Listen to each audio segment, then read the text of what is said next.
we are live. How is everybody's, what's today? Tuesday going? Wherever you're tuning in from, good morning, good afternoon, good evening. Today we are conducting a live interview with the author of our recent book club pick, The Girls Who Stepped Out of Line, Untold Stories of the Women Who Changed the Course of World War II. So great book. Mary is a retired U.S. Army Major General who has written this captivating social history, introducing the readers to women who served in the Allied war effort during World War II. So you also served as the Deputy Chief of the U.S. Army Reserve and Deputy Chief of the U.S. Army Public Affairs prior to being appointed Commanding General of the U.S. Army Reserve. So one review I did want to share before we get started into some questions. And if anyone in the audience has some questions, please drop those in the comments for us. But here, let me get you guys this quote. A fascinating page turner about a mostly forgotten contingent of people, women who willingly stepped out of line to contribute to the Allied victory in World War II. It is a fresh set of gripping stories from world tennis champ Alice Marble to far less well-known heroines. Each story is moving and deeply inspirational. So, Mary, after that long intro, thank you so much for joining me today for this live discussion. Boy, I love to talk about these women. So any chance I have to tell their stories or tell more about them than it's even in the book, I'm happy to do that. Absolutely. So before we get started, I did want to mention I brought a show and tell from my own bookcase. So I saw a video that your love of reading started from when you were in your small hometown and you would go to the local library. So I brought my Nancy Drew books. I know this is a favorite of yours. So Yes, I brought my Nancy a few Drew of and those Hardy from my Boys are right bookcase. there. All right, let's see if I can show you mine. Oh, I know I'm in their way. I'm in their way, but they're down there. I love it. Yeah, these are a few, actually, my mother's books from when she was growing up. So I love Nancy Drew's stories. I'll tell you, one of my friends got me this, a Nancy Drew cookbook, and it is the most horrible cookbook you can imagine. But there's some cute stories in there that match up some of her books. Oh, I love that. I'll have to check it out to get those horrible recipes. I'm not trying them. Well, so let's talk about the girls who stepped out of line. I know I've seen a couple of interviews of, book reviews of this wonderful compilation of stories. So the book is a mix of stories for those who served in the armed forces, the OSS, or in a variety of other positions. So why was it important to showcase these different roles women played in the war effort? Well, I think in many of the books you see about women or different groups from this time, it's about what jobs they had, whether they were the radiant girls or the groups of pilots. But I think what I found as I started to research these stories was it's not about what job you had. It's about what's inside, the people who are willing to take a risk, to do whatever they could to make a difference, to contribute, to stop oppression, to hold up the Nazis from what they were doing, to help others, and to find, and in many cases, a sense of belonging through what they did. Sure. Well, and stories that probably, women of today can relate to. There were a lot of intersecting stories. So OSS officers who crossed paths with the famous Virginia Hall Betty Pete, who played a role in the operation that saved Mary Taylor. So were you surprised about how many of these stories intersected? Yeah, I was blown away by that. I did not know there were all of these connections. Mm-hmm. Since I wrote this during the beginning months of the pandemic, I couldn't access a lot of research sites I wanted to. I couldn't get into the National Archives. I couldn't get into other museums. And I'll tell you that I started to buy books.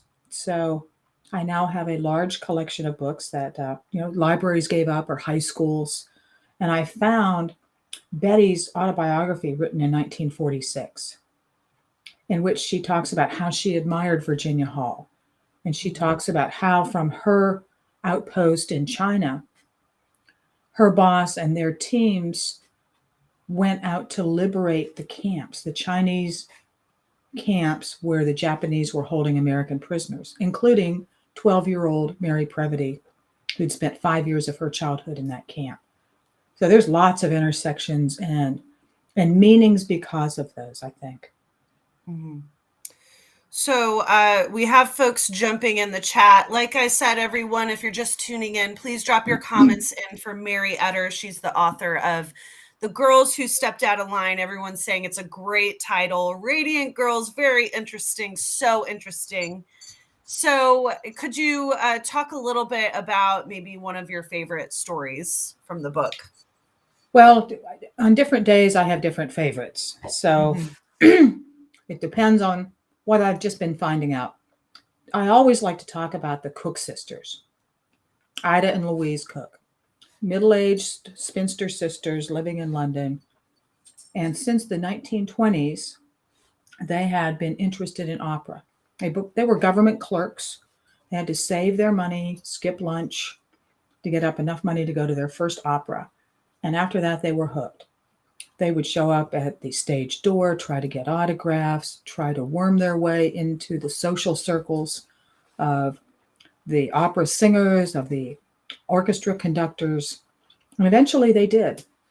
And they became friends with a number of them. So in the mid 1930s, when one of their friends said, would you escort one of our good friends back to London? Oh, sure, we'd love to do that. They didn't realize the woman was Jewish and they had just saved her from being deported or probably taken to a camp. And then they began to do this more. Most of it came from the opera world, at least initially, and they raised money by speaking to different church groups. But there was another way they raised money. Ida, between 1935 and 1985, wrote 112 romance novels. Wow. Including a whole series about romance backstage at the opera. So she said it was a business and it helped them with what they needed to do. And in the end, they had rescued 26 entire families from Wow. certain death. That's So romance made amazing. it possible. Yeah, romance. That's funny. I actually used to work in a dinner theater, so the romance of the theater, I am I know very well. But think a lot of these women live to impressive ages, actually. So many to 100. And it's something that you actually note in your introduction. But do you think some of these women were actually just waiting to have these stories told? I think many of them never expected to have their stories told. They came home, they went back to normal life. Many were not recognized for 20, 30 years. Some who were, I think, traumatized by the experiences they had didn't want to talk about what they'd been through for that long. So it took quite a while, and this is true in general, for a lot of these recognitions to begin to take place. Many of those who helped save others, like the Cook sisters, were recognized by Yad Vashem as heroes. They were also recognized as British heroes of the Holocaust. And I think that for some of them, I just wanted to do my part. I didn't do this for recognition. I didn't do this to be given awards. But if it helps others and it inspires others, then yes, they would do it. Sure. And they may have, not known the role that they were playing at the time. Were you able to meet anyone in person from any of these stories? Yes, there have been two who were still living. One is Betty Robarts, who lives in State College, Pennsylvania now. She was part of Project Ultra when she joined the Navy. She joined the Navy at 20. She couldn't go in the Army, she wasn't old enough. And her dad had to sign for her to go into the Navy. So she'd quit college. She'd been a championship swimmer, probably would have made it to the Olympics. But there were no Olympics in 1940, and there were no Olympics in 1944. So her dad said to her, "Okay, Betty, I'll sign for you, but you're going to finish this. You've never finished anything in your life." So she said, "Yes, sir." And then everything she did was classified. That she didn't find out until a reunion in 1996 what she actually did, because they worked all day building the bomb machines that decoded the messages from both the Germans and the Japanese. She'd never seen a completed one until going to Washington in 2018 for a reunion. Wow. So even That's after they were told, you can talk about this, it was like, no, they always said we'd be shot at dawn. I don't think I'll talk about it. But I right. do wish I could have told my mom and dad. Wow. And So we have a question, an interesting question. Do you think that in 50 or 60 years, people will be talking about females in the war on terror in the same way? I do. And I think we'll talk about how young many of them were when they began, just as we are talking about that with these women. Because Mhm. at 17, at 18, 22, you're not afraid. You're not afraid to take a risk. You're not afraid to fail. And a lot of it is a little bit of defiance. How dare the Nazis march through my hometown? And we're going to start out. We're going to let the air out of their bicycle tires. So many didn't know what they were getting into in the beginning, Mhm. and I think it just grew for them to the point where they did realize at some point this is pretty dangerous. But how do we stop? Because we're helping people. Mhm. Now, you asked me who else I'd met. I've also met Marion Frieswick. Marion was the cartographer who, along with her team working for the OSS, invented practically a whole new career field in using maps for the purposes of intelligence briefings, whether to the commander in chief or to General Eisenhower or to others.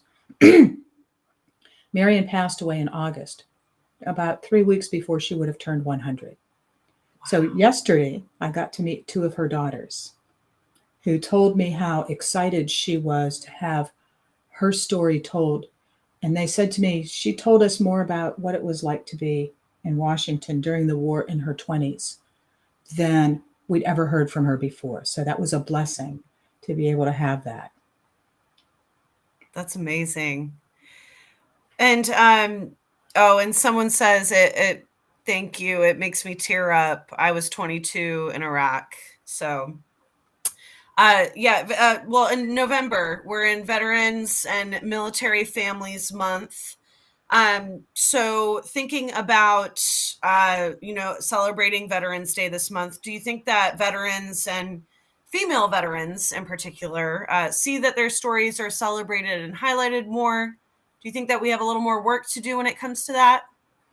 I think we have a little more work to do in taking credit for what we do, because that notion of being, well, we don't toot our own horn, we're humble, that Mhm. may work for certain times and certain places. But I think when it comes to saying, here's what I did and here's why it's important, I think we need to be much more vocal in telling our own stories and getting them out there, because it's important for the next generation to hear them and say, if you did it, I can do it. If you were in Iraq at 19, I could join and I could do something like that. Now, even in talking to people who are younger, they say, I could never do the things that you did. Sure, you could. Sure, you could.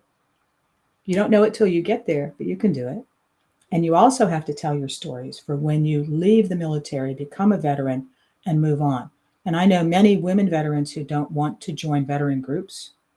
Now, Kate Nolan, who was a nurse during the war in a combat hospital heavy casualty, earned 5 battle stars because she went from Normandy, landing 2 weeks after D Day, all the way through to the end of the war.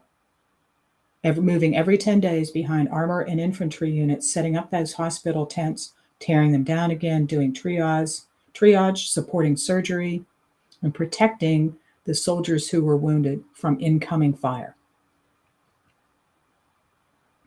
Right. So you can do it, but encouraging those. I know that some veterans are a little reluctant when it comes to even just filling out a job application, marking that veteran status. But it's not something anyone should feel reluctant to be doing, whether you're a female veteran or not. Or in parking in the spot right in front of Mission Barbecue. Right. That's a great It's something point. to be proud of. It's something unique. When less than 1% of the American population serves, and many people say, thank you for your service, I think it's time to get it a little bit beyond that. Here's what that means. Here's what I did for 3 years of my life. Because, yes, it gave me a start as an adult. It taught me discipline. It helped me to get up at 4 in the morning for no good reason. It gave me purpose. It gave me the understanding of real teamwork, of duty, of loyalty to my country, and it helped me move on. Lovely and well said. So, everyone, this is Mary Eder, author of The Girls Who Stepped Out of Line. You can find out more about it at news.clearancejobs.com. You can purchase it on Amazon. Great stories, inspiring stories from the women who stepped out of line and helped to win World War II. So, closing thoughts. You have a large bookcase. Anything that you're reading that you'd like to share today? Or anything that is maybe in the works, any stories that you're putting together that you want to share? Well, I want to tell you where the title came from because I think that says it all about this book. Yes. Because I was watching the Emmy Awards in 2019 when Alex Borstein stood up to receive the Emmy for Best Supporting Actress. And she said, in World War II, my grandmother was about to be shot into a pit. She turned to the guard and said, "What happens if I step out of line?" And he said, "I don't have the heart to shoot you, but somebody will." She stepped out of line. And for that, I am here today. And for that, my children are here. So step out of line, ladies. Step out of line. Take that risk. Make a difference. Chills. Yes. I do. That's, yeah, great title. Wonderful title. It is. And it helps to tell stories. You know, if we talk about sharing veterans' experiences, because yes, we do talk in acronyms and we do talk about things that people don't understand, but there are ways in which to phrase it so they do get it. And I could tell for many of the women who I wrote about, whoever had written their stories originally had no idea what they were doing. Yes, they put up tents. Well, let me tell you how hard it is to put up those tents. So I was able, I think, to do them justice and to show them the respect they deserved. Mm-hmm. Wonderful. The Girls Who Stepped Out of Line. I love it. Wonderful book. Inspiring stories. Everyone go purchase it at Amazon. For other, again, we are in November. It is Veterans and Military Family Month. So you can find out more on those veteran initiatives that we're running by visiting news.clearancejobs.com. Mary, thanks again for joining me today to have a little chit chat on this wonderful book. And everyone else, happy Tuesday, and I hope you have a great day. Thank you. Thank you very much.